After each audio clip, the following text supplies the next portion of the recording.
आपका lecture number 20। पिछले में आप लोगों ने फार्मलता, मोलरता की सांद्रता की इकाइयाँ पढ़ी थी। अगला जो टॉपिक है, और अगला जो टॉपिक है उसका नाम है बेटा मोल भिन्न। मोल भिन्न, मोल भिन्न, या फिर इसको बोल सकते हो आप लोग मोल अंश। क्या बोल सकते हो? मोल अंश के नाम से जाना जाएगा। इसको इंडिकेट करते हैं एक्स से, छोटा एक्स ले लेना सबसे पहली बात। अब परिभाषा की बात करो कि बेटा अपन सबसे पहली बात से विलियन में कम से कम 2 घटक होते हैं, एक विलेय और एक विलायक। तो मतलब है कि किसी भी विलियन में उपस्थित एक घटक के मोल, किसी भी विलियन में उपस्थित एक घटक के मोल व उस विलियन में उपस्थित सभी घटकों के मोल का जो अनुपात होता है ना, उसे मोल भिन्न बोलते हैं। तो परिभाषा तो ये है, अर्थात हम कह सकते हैं किसी विलियन, परिभाषा में क्या लिखा है, किसी विलियन में उपस्थित, किसी विलियन में उपस्थित एक घटक के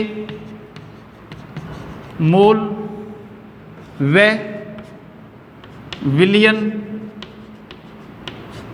के सभी घटकों के मोलों का अनुपात मोल भिन्न कहलाता है। क्या कहलाता है बेटा? मोल भिन्न कहलाता है। तो बेटा सुन लो कि विलियन के कम से कम 2 घटक है। अब यहां पर हम कह सकते हैं कि ये तो अपनी सामान्य सी बात होगी, ये परिभाषा। अब माना विलियन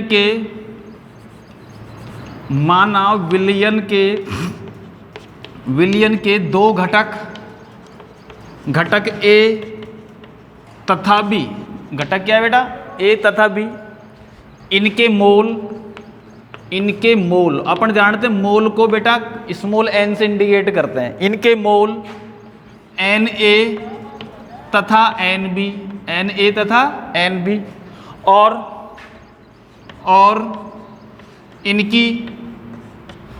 इनकी मोल भिन्न या मोल अंश बोलेंगे, और इनकी मोल भिन्न या फिर मोल अंश एक्स ए तथा एक्स बी है। तो सुनो बेटा, अब क्या बोला?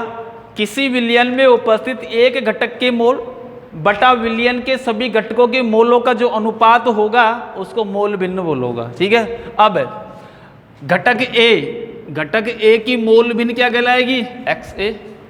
अब घटक ए का मोल क्या है?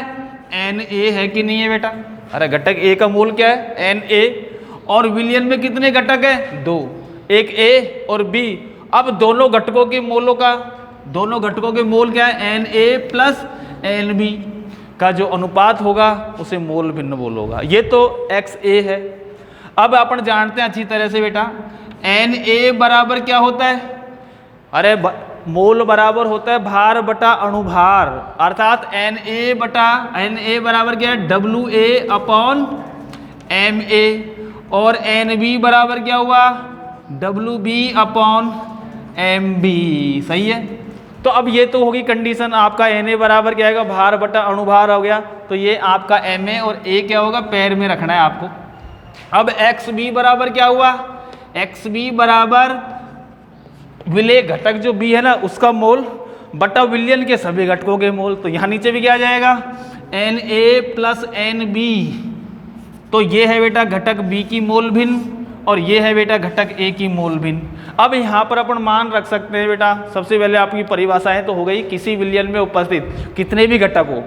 2 घटक है तो 2 के हिसाब से, क्योंकि विलियन के कम से कम 2 घटक होंगे।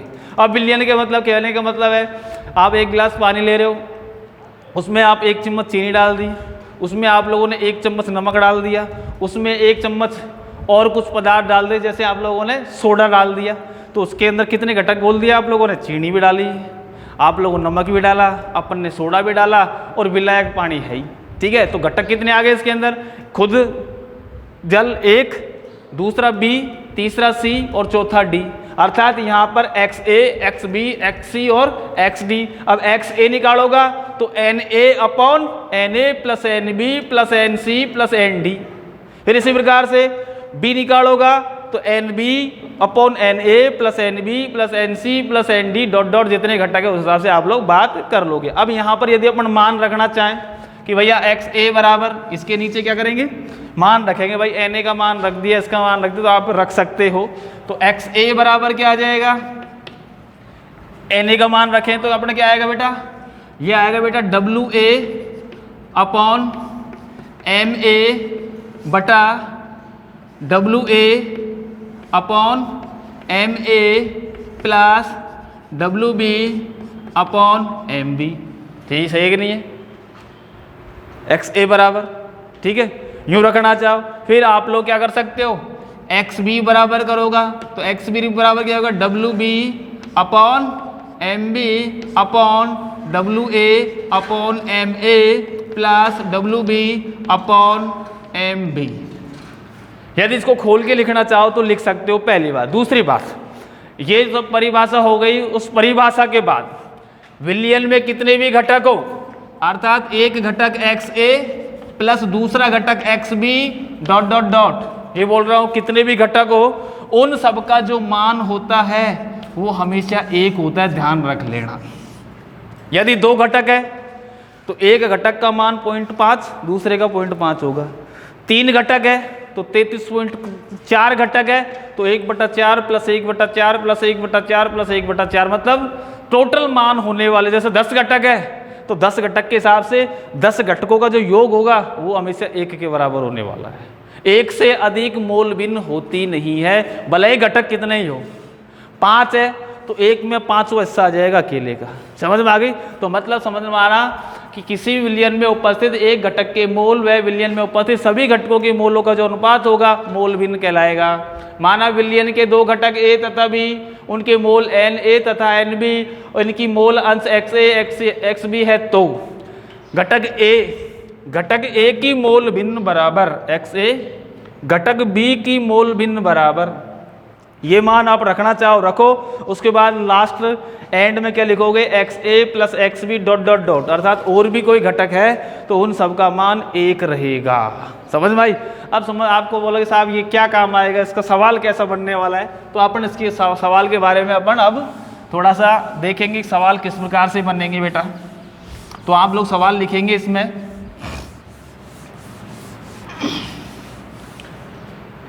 सवाल है 18 ग्राम H2O व 46 ग्राम एथिल एल्कोहल C2H5OH का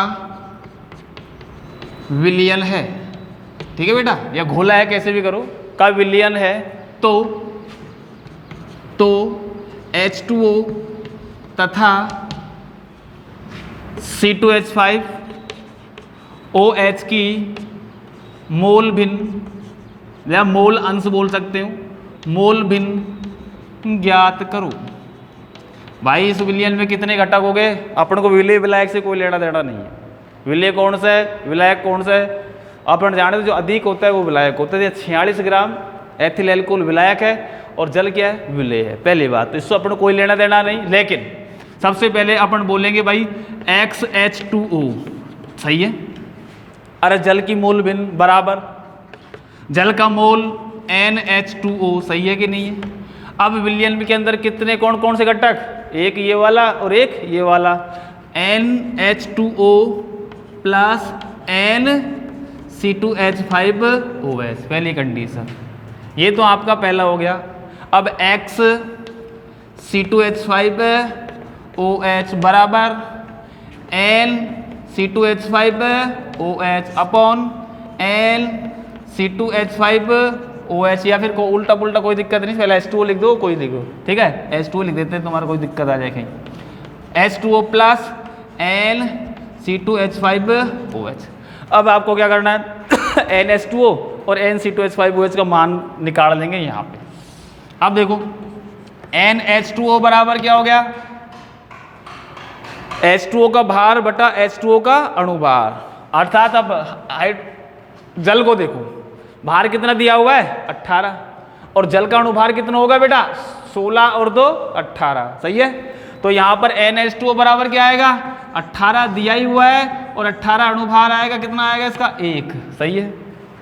और आंसर सही समझ रहे हैं। NH2O बराबर क्या होगा, H2O की मोल बराबर H2O का भार बटा H2O का अणुभार, तो H2O का भार 18 बटा H2O का अणुभार 18। मैंने सरल सा है, आंकड़ा सरल सा दिया है, आपको कोई भी लंबे चौड़े तो गुणा भाग कर लेना, इसके अंदर कुछ नहीं करना। अब आपको क्या निकालना है, NC2H5OH निकालना है। अब NC2H5OH निकालोगे तो एल्कोहल का भार कितना दिया हुआ है 46, तो आपने 46 तो आपके सवाल में से लिख दिया। अब आपको क्या करना है, एथिल एल्कोहल का अणुभार निकालना है। एथिल एल्कोहल का अणुभार निकालोगा तो 12 दूआ 24, 24 और 16 कितने हो गए बेटा 40, और 40 और 5 45 और 1 कितने हो गए 46। तो ये भी क्या हो गया 46 बटा 46 बराबर 1, सही है।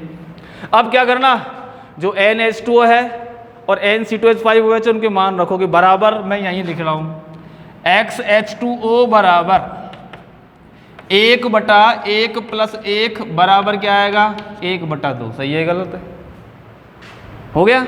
हाँ आ जाओ, अब यहाँ देखो XC2H5OH बराबर S, ये 1 बटा 1 प्लस 1 बराबर 1 बटा 2। अब देखो XH2O प्लस XC2H5 बराबर कितना आएगा 1 बटा 2 या फिर 0.5, 1 बटा 2 या 0.5। यदि 3 घटक होते तो इनका सबको जोड़ने पर जो वैल्यू आएगी वो 1 के बराबर आएगी। कितने भी घटक हो, भला इसके अंदर 100 घटक है ना, तो भी उनका मान 1 ही रहेगा, अर्थात XA plus XB plus XC plus XD बराबर 1, डॉट डॉट डॉट कर सकते हो। या 2 घटक है तो आप लोगों को सीधा सीधा दिखाई दिया। यदि आप लोग इसका भार कुछ भी करो, अब तुम्हारे मन में आए साहब हम तो अलग अलग भार करना चाहें, अलग अलग भार भी करो ना, कोई दिक्कत नहीं। जैसे इस सवाल को पलट दो, पलटने की बात है, इसमें अपन ने क्या दिया 9 ग्राम ले लिया, क्या कर दे इसको तो कर दिया 9 ग्राम, और इसको कर दिया अपन ने दुगुना कर दो, 46 इंटू 2 करोगे तो 92 हो गया, अपन ने 92 कर दिया इसको मानो। अब आप इनके मोल निकालोगा, यहाँ जो मोल निकलेंगे 18 बटा 9 सॉरी 9 बटा 18 निकलेंगे कि नहीं निकलेंगे, है भाई। H2O का मोल निकालोगा कब, क्या सवाल को मैं चेंज कर रहा हूँ, 18 ग्राम के स्थान पे कितने ग्राम ले लिया, और 46 ग्राम के स्थान पे कितने ग्राम ले लिया। अब यहाँ पर H2O का मोल निकालोगा, H2O का मोल निकलेंगे तो कितना आएगा बेटा 1 बटा 2, सही है, 1 बटा 2 या ऐसे तो 0.5, सही। अब यहाँ देखो, यहाँ कितना आ जाएगा 92 बटा 46, और 92 बटा 46 कितना आएगा 2, ठीक है। अब 2 के हिसाब से अपन इसमें मान रखना चाहें तो आप लोग आसानी से रख सकते हो। जैसे यहाँ पर मोल कितना निकाला 0.5, वहाँ कितना निकाला, अब इसके लिए निकालना चाहें तो इसका कितना आया 0.5 बटा 0.5 प्लस कितना 2 कर दिया। अब 2.5 है, अब 2.5 की बात करो तो ये कहीं 0.5 फिर दे देना, फिर उस हिसाब से आप निकालोगे तो सबकी वैल्यू कितनी आ जाएगी बराबर है। कहने का मतलब ये है कि कितने भी घटक है और कितने भी घटक की कंडीशन के अंदर इसकी जो वैल्यू आने वाली है वो 1 के बराबर। तो मतलब मोल भिन्न का मतलब किसी विलयन के एक घटक के मोल बटा विलयन में उपस्थित सभी घटकों के मोलों का जो अनुपात होगा उसको मोल भिन्न बोलोगा। माना मोल क्या है, 2 घटक A और B हैं, उनकी मोल Na तथा Nb और उनकी मोल भिन्न XA तथा XB है। तो एक के लिए XA बराबर क्या आएगा Na plus upon Na plus Nb, और XB बराबर क्या आएगा Nb upon Na plus Nb, ठीक है बेटा। तो ये है आप लोगों की मोल भिन्न के बारे में। और मोल भिन्न पे भी ताप का प्रभाव की बात अपन करना चाहें तो कर सकते हैं, कोई दिक्कत नहीं है। तो यहाँ पर भी कोई प्रभाव पड़ने वाला नहीं है, ठीक है बेटा। अगली सांद्रता की इकाई, अगली सांद्रता की इकाई है बेटा जिसको बोलोगे आप लोग ppm। ppm का मतलब पार्ट पर मिलियन, पार्ट पर मिलियन बोलूँगा। और यहाँ पर जो विलियन है उसका आयतन होगा बेटा 10⁶ के बराबर। ये बहुत छोटी इकाई है, और बहुत छोटी इकाई का मतलब जैसे अपन जानते हैं बेटा, बड़ी बड़ी पानी की टंकियाँ होती हैं, और बड़ी बड़ी पानी की टंकियों को बेटा साफ़ नहीं करते हैं। बड़ी बड़ी टंकी कोई घुस के थोड़ी साफ़ करने वाला है, शहरों के अंदर देखते हो। और उसके अंदर विरंजक चूर्ण डाला जाता है, और विरंजक चूर्ण का कार्य क्या होता है, उसमें उपस्थित जो छोटे मोटे बैक्टीरिया हैं, जो भी है, उनको क्या कर देता है बेटा, नष्ट कर देता है। और नष्ट करने के लिए वो जो पानी होगा वो पीने योग्य होगा। अपन जानते हैं कि कई बार सिटियों में जाते हो तो अपन को क्लोरीन युक्त पानी पीने को मिलता है, उसके अंदर एक तीक्ष्ण गंध आती है क्लोरीन की, और विरंजक चूर्ण डाला जाता है। विरंजक चूर्ण CaOCl2 को विरंजक चूर्ण बोलते हो, और इसकी जो मात्रा है वो ppm में डाली जाती है, पार्ट पर मिलियन में। तो यहाँ पर ppm का मतलब, पार्ट पर मिलियन का मतलब होता है 10 लाख। कहने का मतलब 10 की 1 0 दूसरा तीसरा चौथा पांचवा और ये छठा, ये इकाई, दहाई, सैकड़ा, हजार, 10,000, लाख और 10 लाख हो गया। तो 10 लाख का मामला है कि 10 लाख भाग में यदि आप लोग 15 ग्राम डाल रहे हो ना, 10 लाख विलियन का आयतन है और उसमें 15 ग्राम है, तो उसकी मात्रा 15 ppm होगी। ठीक है, तो अपन कह सकते हैं ppm बराबर, ppm तो मतलब है किसी, परिभाषा लिखेंगे, किसी विलियन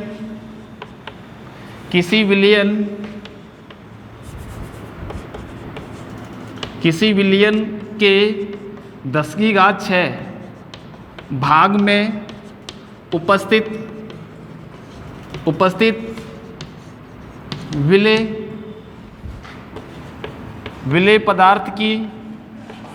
विलेय पदार्थ की मात्रा को विलियन की ppm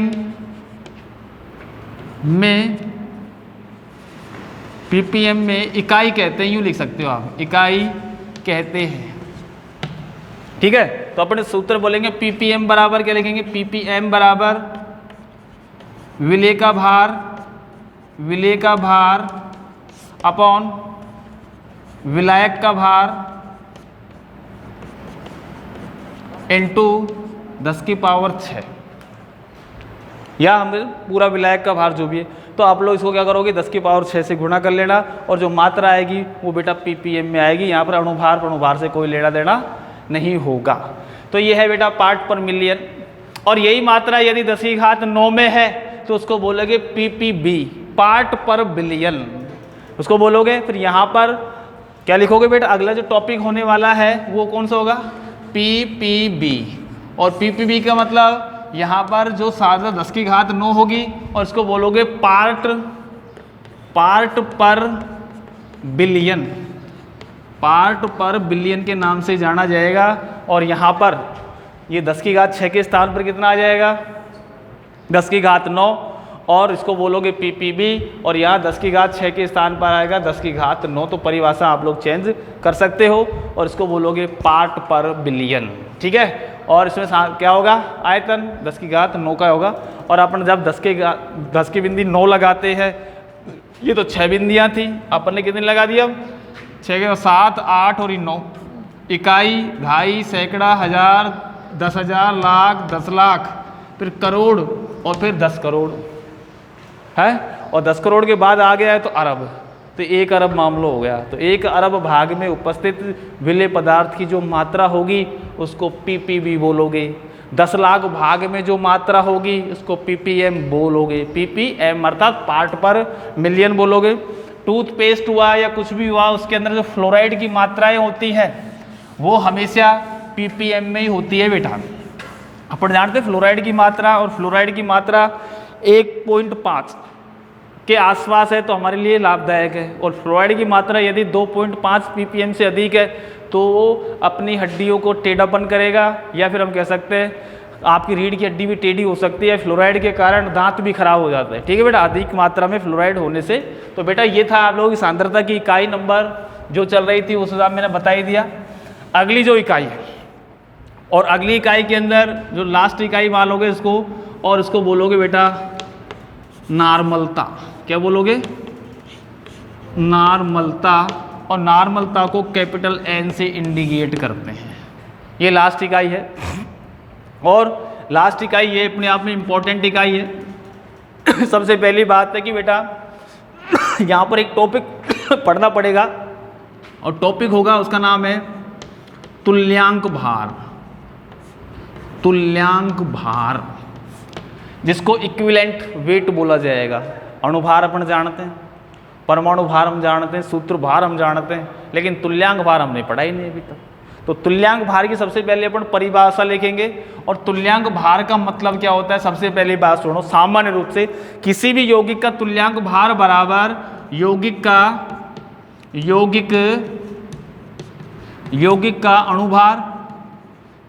का अणुभार बटा यौगिक की संयोजकता। अब कुछ चीज़ें हैं जो नई नई चीज़ देखिए सब। संयोजकता क्या है? सबसे पहली बात है कि आप लोगों को बेटा जब मैंने पाठ आपको स्टार्ट किया था वीडियो, तो एक बात बताई थी कार्बन की संयोजकता के बारे में। कार्बन की संयोजकता 4 होती है। फिर मैंने ये भी बताया था अपने हाथ की ये मुट्ठी बनी, तो अपने हाथ की जो संयोजकता है वो 5 है, ठीक है। तो कार्बन की 4 होती है, ऑक्सीजन की 2 होती है, नाइट्रोजन की कितनी होती है? 3 होती है। समझ भाई, संयोजकता माइनस प्लस से नहीं लेना देना नहीं। मैंने आपको एक बात और बताई थी कि जैसे कार्बन की संयोजकता 4 है तो CCl4 में तो +4 है और CH4 में इसकी संयोजकता -4 है। तो संयोजकता नहीं है ये, तो इसको बोलोगे ऑक्सीडेशन नंबर, ऑक्सीकरण अंक है। लेकिन ये जो संयोजक, जैसे आप लोगों का यौगिक और भी है, जैसे CH2Cl2, जब उसका ऑक्सीकरण अंक निकालोगे तो इसको X मानते हैं बेटा, अभी बताएंगे तो बाद की बात है। हाइड्रोजन का प्लस का 2 होता है, 1 होता है, और 2 अगर 2 प्लस यहाँ पर इसको होता है माइनस का 2 बराबर 0। तो X बराबर क्या आएगा? 2 - 2 बराबर 0। तो यहाँ पर यदि देखें तो कार्बन का ऑक्सीकरण अंक 0 भी है। क्या है यहाँ पे? यहाँ पर कार्बन का ऑक्सीकरण अंक 0 है। वो कैसे निकला मैं बाद में बताऊंगा। कि X मान लोगे जिसका ऑक्सीकरण अंक निकालना होता है। हाइड्रोजन का ऑक्सीकरण अंक +1 होता है। और हेलोजन परिवार फ्लोरीन है, क्लोरीन है, ब्रोमीन है, आयोडीन है, उसका -1 होता है। कितने हैं H? 2। तो 2H है तो 2 इंटू +1 बराबर 2 आएगा। अब 2 इंटू -2, जो माइनस का 2 है, 2 इंटू -1 करोगे तो माइनस का 2 आएगा। और बराबर समीकरण को 0 करोगा, जब 0 करा होगा तो X बराबर भाई 2 प्लस का उधर गया तो माइनस का, और माइनस वाला उधर गया तो प्लस का, अर्थात 2 - 2 बराबर क्या आ जाएगा? 0। तो इस प्रकार से अपन कह सकते हो। तो बात की बात है, कहने का मतलब समझो। सबसे पहली बात कि तुल्यांक भार क्या है। तो कहना का मतलब सुनो, सामान्य रूप से परिभाषा तो ये तो है सामान्य सी बात, लेकिन इसमें आप लोग अभी कुछ नहीं समझोगे। तो परिभाषा लिखेंगे, किसी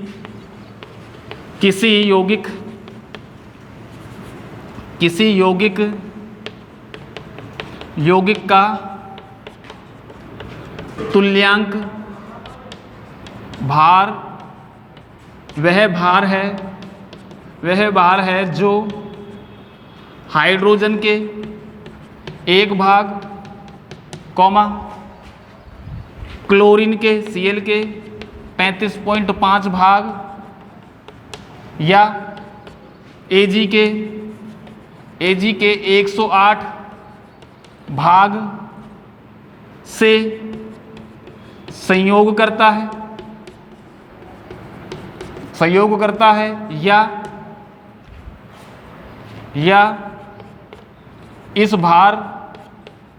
या इस भार के बराबर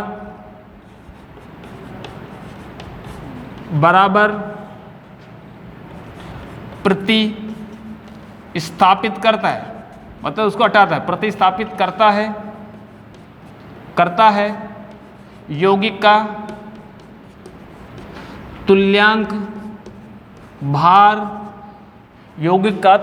भार कह लाता है, जिसको इक्विवेलेंट वेट बोला जाता है, EQ। इसको इक्विवेलेंट वेट बोलोगे आप लोग, EQ, इक्विवेलेंट वेट के नाम से भी जाना जाता है ये, ठीक है बेटा। तो मतलब है किसी यौगिक का तुल्यांक भार वह भार है जो हाइड्रोजन का 1 भाग, क्लोरीन के 35.5 भाग या सिल्वर के 108 भाग से सहयोग करेगा, या उस भार के बराबर प्रतिस्थापित करेगा उसे उस यौगिक का तुल्यांक भार कहते हैं। तो ये बेटा था तुल्यांक भार के बारे में। तो सबसे पहली बात कि किसी विलयन के 1 लीटर आयतन में उपस्थित विलेय के तुल्यांक भार की जो संख्या होगी वो विलयन की नार्मलता कहलाएगी। बात ये है समझने की। तो तुल्यांक भार, सामान्य कंडीशन ये और परिभाषा ये। अब आपको बात साहब इसका काम क्या है? तो काम मतलब है कि जब आप लोग इसकी नार्मलता निकालोगे तो नार्मलता के अंदर मैं बोल रहा हूँ आप लोगों से, यहाँ पर नार्मलता का ये परिभाषा आप लोग उतारना, पोज करना जैसे भी आपको, ठीक है बेटा? मैंने आप अच्छी तरह से बोला है। अब नार्मलता कहते किसे वो देखेंगे और वो इसमें ही काम आने वाला है। वैसे तुल्यांक भार कैसे कैसे निकालेंगे अभी और आएगा वापस टॉपिक। तो पहले किसी विलयन के 1 लीटर आयतन में उपस्थित विलेय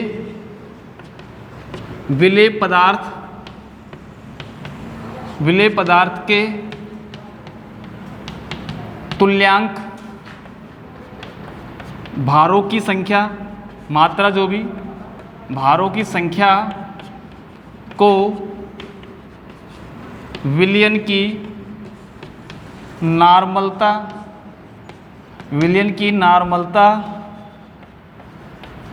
कहते हैं। समझ में आ गई बात? ये क्यों लिखा है मैंने, तुल्यांक भार क्यों बताया था?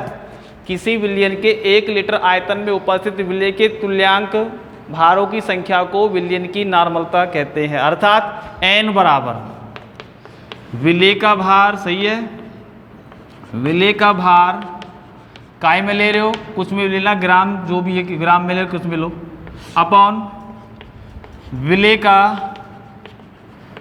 का तुल्यांक भार इंटू विलायक का आयतन काय में ml में ले रहे हो तो इंटू काय से करोगे, इसको 1000 से गुणा कर देना, ठीक है? तो यहाँ पर n बराबर क्या है, विलेय का भार बटा विलेय का तुल्यांक भार इंटू विलायक का आयतन ml में इंटू 1000 करोगे तो ये आप लोगों का नार्मलता है। किसी विलयन के 1 लीटर आयतन में उपस्थित विलेय के तुल्यांक भार की जो संख्या होगी उसको आप लोग क्या बोलोगे, नार्मलता, विलयन की नार्मलता कहते हैं। अब नार्मलता के बाद ये जो टॉपिक है तुल्यांक भार वाला, आप लोगों का तुल्यांक भार जो लिखा है मैंने, ये तुल्यांक भार, अब ये तुल्यांक भार किसी अम्ल का, किसी क्षार का या किसी यौगिक का आप लोग किस प्रकार से ज्ञात करते हैं वो फिर आप लोग बेटा इसको आप लोग नेक्स्ट वीडियो में देखोगे, ठीक है बेटा? चलो धन्यवाद।